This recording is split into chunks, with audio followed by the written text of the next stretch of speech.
The pipeline. Isang araw sa malayong nayon, sobrang pahirapan ang makakuha ng tubig. Ang mga mamamayan ay kumukuha pa sa lawa sa burol na 1 kilometro ang layo, kaya ang iba ay umaasa na lang sa darating na ulan para sa pang-araw-araw nilang pangangailangan.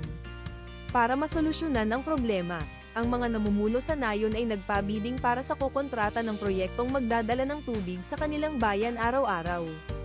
2 binatilyo na makisig, si Pedro at si Juan ang nag-offer na magde-deliver ng tubig. At tinagap sila pareho ng mga namumuno sa kadahilan ng kompetisyon ang magpapanatili ng mababang singil, at para makasiguro na tuloy-tuloy ang patubig, at magkaroon na rin ng backup supply. Dali-daling bumili ng tig-2 galbanisadong balde na pang-igib ang dalawa. At nagsimula na silang magmadali pabalik-balik, dulo hanggang dulo patungong lawa sa burol. Kumikita sila ng pera mula umaga hanggang gabi sa pamamagitan ng pag-iigib ng tubig. Ang mga napag-igiban ay nilalagay nila sa malaking konkretong imbakan ng tubig na ginawa ng mga mamamayan. At kailangan namang bumangon ni Pedro ng maaga araw-araw, para masigurado na sapat ang tubig na gagamitin ng bayan para sa buong maghapon. Mahirap talaga ang trabaho ngunit masaya si Pedro dahil sa kanyang kinikita at kinararangal din niya na isa siya sa napiling exclusive na contractor ng patubig sa bayan. Sa kabilang banda, nawala si Juan ng panandalian. Halos ilang buwan siya na di nagpakita kaya naman na solo ni Pedro ang negosyo ng pag-iigib, at tuwang-tuwa ito dahil na monopolyo niya ang negosyo ng patubig. Si Juan naman sa kabilang banda ay gumawa ng business plan, bumuo ng korporasyon, kumuha ng 4 na investors, naghalal ng pangulo para mag-overall monitoring at bumalik after 6 months na may kasamang mga construction crew. Sa loob ng 1 taon ay nakabuo ng malawakang stainless na pipeline na nagdugtong ng lawa sa bayan. Sa pagbubukas ng kumpanya, ipinaliwanag niya na ang patubig ay mabusisi na dumaan sa filtration at distillation kaya safe itong inumin. At dagdag pa rito, kaya na niya supply yan ang bayan 24 hours a day, at 7 days a week. Para makakuha ng maraming customers, mas binabaan niya ng ilang sentimo ang singilan kumpara sa pricing ni Pedro. Pero alam naman natin na mas safe inumin ang tubig galing kay Juan. Natuwa ang mga tao kaya dali-daling lumipat at nagunahan patungo sa dulo ng gripo sa pipeline ni Juan. Para naman makasurvive sa nagawang competition, binaba ni Pedro ng 50% ang singilan at sinimulan niyang magbitbit ng 4 na timba kada biyahe. Para mas mapataas pa ang production, pinatulong na rin ang 2 anak niya para mag-igib sa gabi at buong araw tuwing Sabado at Linggo.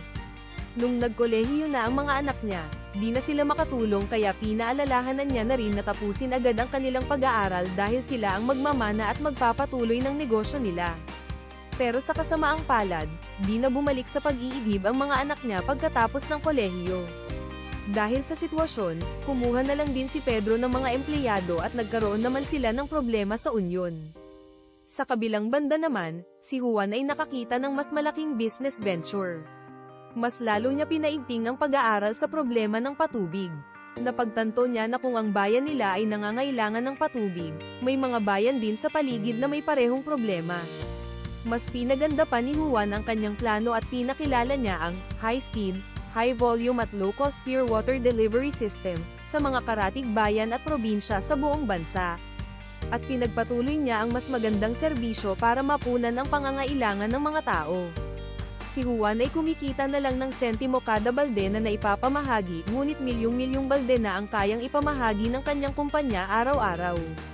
Magtrabaho man o hindi, milyong-milyong tao na ang nakikinabang at gumagamit ng unlimited supply ng tubig araw-araw.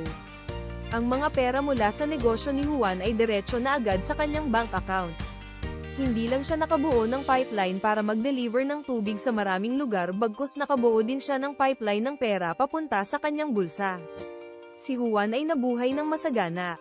Si Pedro naman ay nagtrabaho ng maidyo sa buong buhay niya hanggat sa nakaranas siya ng mas malalalang problemang pinansyal. Ngayon, tanungin mo ang iyong sarili. Gumagawa ba ako ng pipeline ng kasaganahan o nag-iigib ng balde-baldeng kahirapan? Sana makatulong itong kwento patungo sa iyong financial at time freedom. Wika ni Arcad, money is plentiful for those who understand the simple laws that governs its acquisition. Kung nagustuhan mo ang excerpts of the day, pakishare na lang ang video sa iyong mga partners para marami pang matuto, makisaya at ma-enhance ang business strategy na magagamit sa pinapalaki nating mga negosyo. Huwag kalimutang tadyakan ang follow at subscribe button ng ating page o account, baka di mo na kami makita ulit. Suntukin mo na rin ang notification bell para isa ka sa pinakaunang makapanood ng mga motivational videos. See you on the other side.